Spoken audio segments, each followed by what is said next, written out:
Tanzania imeshiriki katika jukwaa hili la utambuzi wa viashiria vya hatarishi, lakini namna ambavyo kukabiliana na majanga duniani. Na Tanzania imeweza kushirikisha dunia namna ambavyo uzoefu wake ulivyo katika kukabiliana na majanga.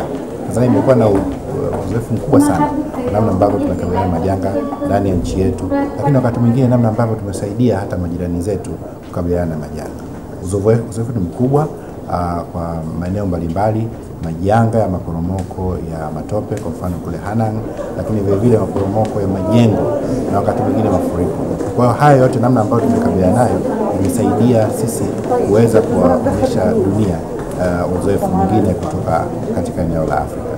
Lakini zaidi ya hapo tumepata pia fursa ya kujifunza namna ambavyo wengine wamefanya katika maeneo yao.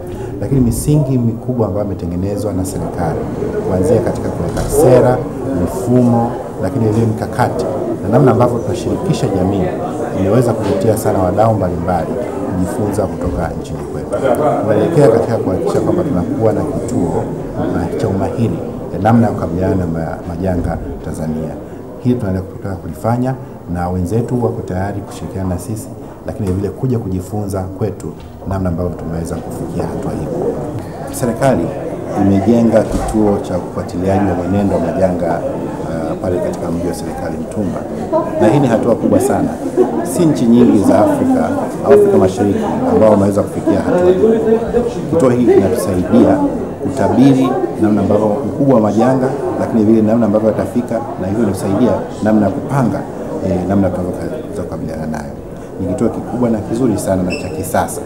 Uzoefu huu unatusaidia sana sisi, lakini vile unaweza kusaidia na nchi jirani. Tunapokea taarifa kutoka kwa majirani, lakini vile sisi tunawapatia majirani zetu taarifa zinazoweza kuwasaidia namna ya kukabiliana na majanga ambayo yanawakabili. Kwa hiyo Tanzania tumepiga hatua kubwa sana, na kwa hiyo dunia katika mkutano huu imevutiwa na uzoefu wetu na wako tayari kushirikiana nasi kuendeleza kituo hiki, lakini vile kuja kujifunza namna ambavyo tunaweza kukiendesha kituo hiki na pia namna ambavyo tumekiendeleza.